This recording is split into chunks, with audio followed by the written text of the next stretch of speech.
Now, a massive wall which formed part of a fort dating back to the Iron Age has been discovered near Perth.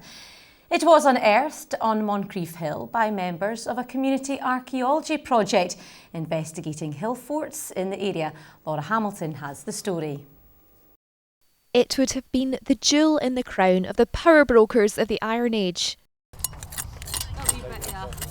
And now it's the centrepiece of excavation work by a community archaeology project.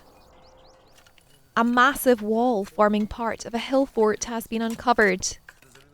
The hill fort's always been known about, but we've really known very little about it. And the idea of the project we've been excavating here over the last 3 years is to find out more about how the site's evolved over time and what the nature of the site was, what it was used for. It's thought the wall dates back to around 200 BC. It's 5 metres wide and stretches around the hilltop. It would give whoever occupied it a commanding position over the surrounding area. There are at least 3 forts on Moncrief Hill, and it's believed the occupiers would have been powerful figures of the time.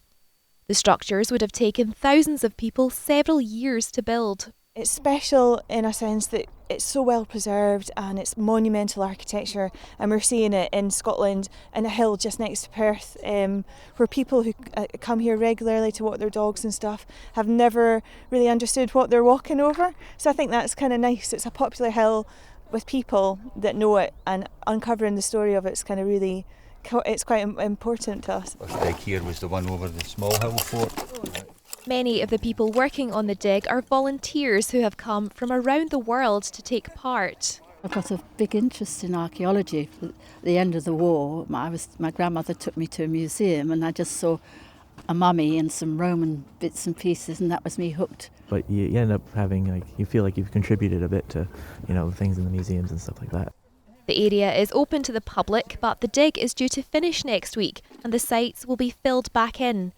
With these particular areas unlikely to be excavated again for a generation, it may be the last chance for people to see this part of history up close. Laura Hamilton, STV News, Perth.